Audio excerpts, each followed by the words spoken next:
Cussac, dans le Cantal. Un petit village de moins de 200 habitants, perdu au milieu de...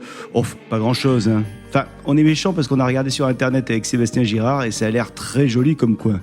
Mais de là à ce que des extraterrestres s'y arrêtent, c'est quand même, entre nous, assez improbable. Et pourtant, dans les années 60, ce village de Cussac a fait parler de lui, puisqu'un témoignage troublant a propulsé ce petit coin de campagne paisible à la une de tous les journaux. La Fabrique Audio présente La Petite Histoire.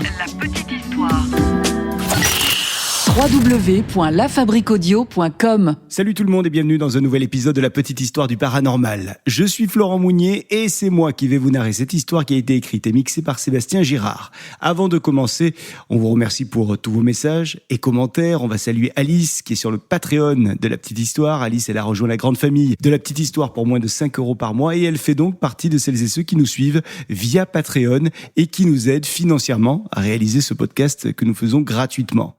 On salue Let's Go Canadien également. Lui, Let's Go Canadien, il est sur Spotify et il nous dit, je cite, « J'adore ce podcast de La Petite Histoire. Pourriez-vous nous faire encore plus d'histoires paranormales ?» Eh bien, en voilà une d'histoire paranormale. On va, sans plus attendre, prendre la direction du Cantal et de sa campagne verdoyante. La vraie question n'est pas qui je suis, mais plutôt où je suis. Nous sommes le 29 août 1967 à Cussac. Cussac, c'est un petit village qui compte un petit peu plus de 280 habitants à cette époque. Le village est situé en haut d'un plateau culminant à 1045 mètres d'altitude. Alors ce jour-là, du 29 août 1967, il fait beau. Tout est calme. On entend les oiseaux qui chantent, mais pas de cigales, parce que ça caille un petit peu là-bas. Il fait à peine 15 degrés. Le petit François Delpeuch, il a 13 ans. Et ce jour-là, il est accompagné par sa petite sœur, Anne-Marie, qui en a 9. Et puis, il y a le chien aussi. Le chien, c'est Médor. Tous trois, François, Anne-Marie et Médor, sont partis de la maison à 8h du mat. Ils sont partis pour accompagner une dizaine de vaches dans un pré. Les vaches qui appartiennent aux parents de François et d'Anne-Marie. Le pré, quant à lui, est à environ 800 mètres du village. Alors jusque-là, rien d'anormal. C'est quelque chose que font les deux enfants assez régulièrement que d'aller accompagner les vaches.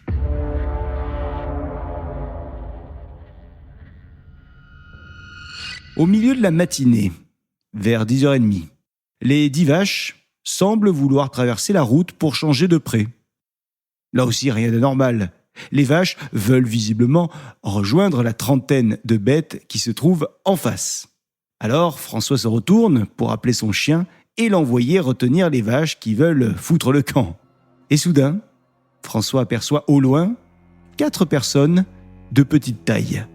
Alors quand je dis petite taille, on est sur des personnes d'environ 1m20. François pense alors que ce sont des enfants. Et François va leur proposer de venir jouer avec eux. Ouais, sauf qu'au lieu de venir vers eux, les 4 individus partent en courant se cacher derrière un gros buisson. Bon, vous allez me dire, là non plus rien de bizarre. Un enfant fait souvent ça, de partir se cacher soudainement. François, lui, il monte sur un muret pour essayer d'apercevoir les chenapans qui se sont enfuis. Mais ce qu'il va voir, ce ne sont pas des gamins. En effet, au lieu de voir les 4 enfants, François va apercevoir un immense engin rond, brillant et métallique. L'engin, qui est à environ une 60aine de mètres, semble relativement grand. Il mesurerait, selon François, environ 4 mètres de largeur sur 2 mètres de hauteur. Les enfants sont à côté de la machine. Bon, évitons de les appeler les enfants, si vous le voulez bien, puisque ce ne sont pas des enfants, non. Disons que, tel que les décrit François, ce sont des humanoïdes en combinaison noire. Eh bien, ces humanoïdes sont donc à côté de la machine, et selon François et sa sœur Anne-Marie, ces humanoïdes semblent avoir le visage poilu.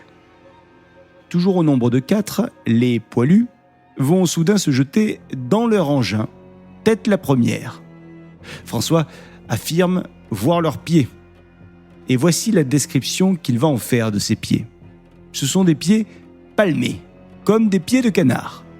Soudain, l'engin décolle dans un léger bruit de sifflement. Une lumière intense émane alors de la machine et éblouit François et sa sœur au point qu'il devient désormais impossible de regarder la machine. La lumière est trop douloureuse. Quelques secondes plus tard, François et Anne-Marie rouvre les yeux, mais plus rien. La machine a totalement disparu, laissant derrière elle une odeur de soufre et 2 enfants en pleurs, traumatisés par ce qu'ils viennent de voir. François et sa sœur courent jusqu'à chez eux, oubliant au passage les vaches dont ils avaient la garde. Une fois rentrés à la maison, François et Anne-Marie vont raconter tout ce qu'ils viennent de voir à leur père. Le père les croit rapidement et il fait donc venir un adjudant de la gendarmerie pour écouter l'histoire. Les gendarmes prennent cela au sérieux et ils vont se rendre sur place. Arrivés sur le lieu où les enfants ont aperçu l'engin, les gendarmes ne peuvent que constater l'odeur de soufre qui stagne encore, ainsi qu'une herbe écrasée à l'endroit supposé où se trouvait l'engin, comme si quelque chose de lourd avait été posé ici. Alors une première enquête va être publiée. Cette enquête va être réalisée non pas par la police, mais par un groupe privé. Cette enquête affirme que les enfants auraient dit la vérité et que leur témoignage serait crédible. Quelques 10 années plus tard, nous sommes en 1977.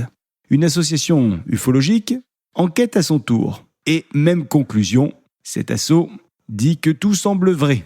Un an plus tard, en 1978, c'est un des plus grands groupes qui va s'intéresser à cette affaire, le GEPAN, groupe d'études des phénomènes aérospatiaux non identifiés. Il s'agit d'un comité qui est placé sous une autorité indépendante.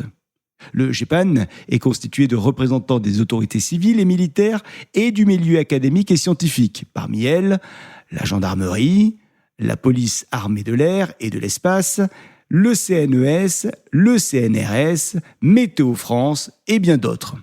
Alors vous l'aurez compris, avec cet organisme, on ne rigole pas.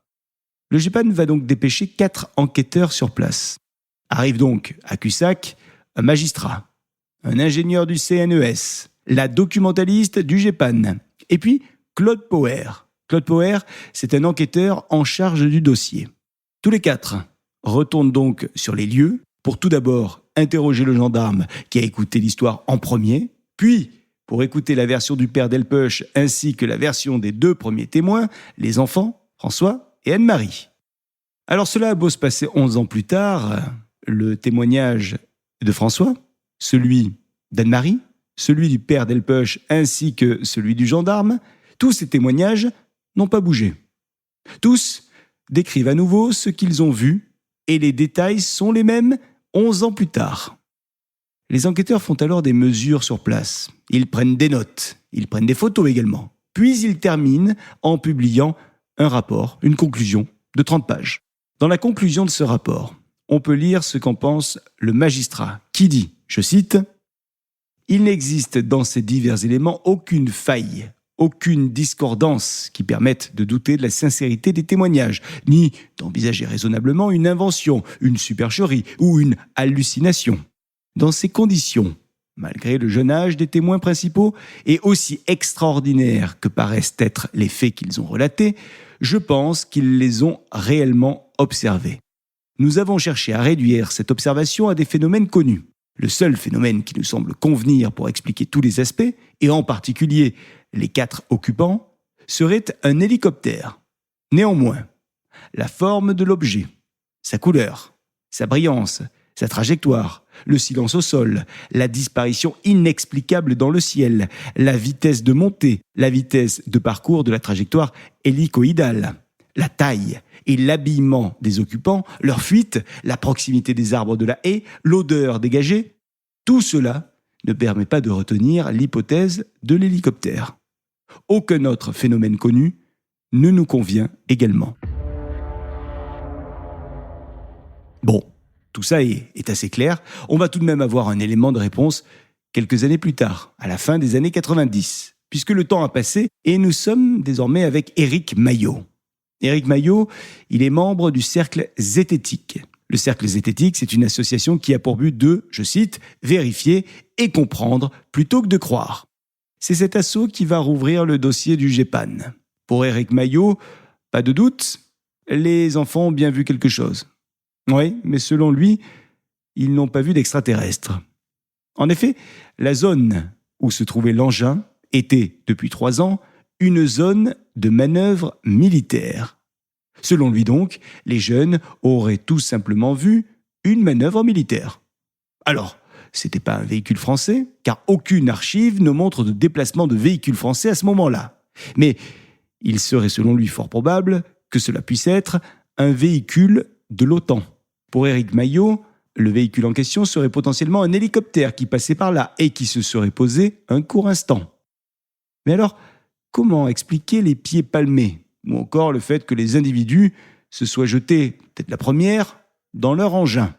Eh bien, mystère et boule de gomme. Ça, on ne le saura jamais. D'autant que ni François, ni Anne-Marie n'ont jamais changé leur discours. Alors vous, à votre avis, on est sur des extraterrestres ou sur un hélicoptère ? Dites-le nous en commentaire. Voilà les amis pour cette histoire d'OVNI.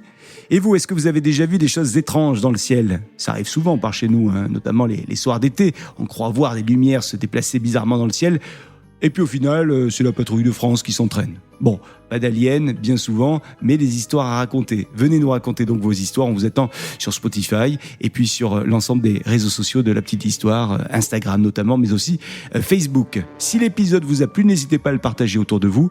Et puis nous, on se retrouve très vite, sauf si d'ici là, on a été enlevé par des aliens, bien sûr. La Fabrique Audio présente La Petite Histoire. La Petite Histoire. Vous souhaitez devenir sponsor de ce podcast ? Contact @lafabriqueaudio.com. Tiens, au passage, est-ce que vous avez entendu que j'ai utilisé il y a quelques instants la magnifique expression « mystère et boule de gomme ». Expression qui signifie qu'une situation est enveloppée de mystère. Alors d'où vient cette expression ? En voilà une bonne question.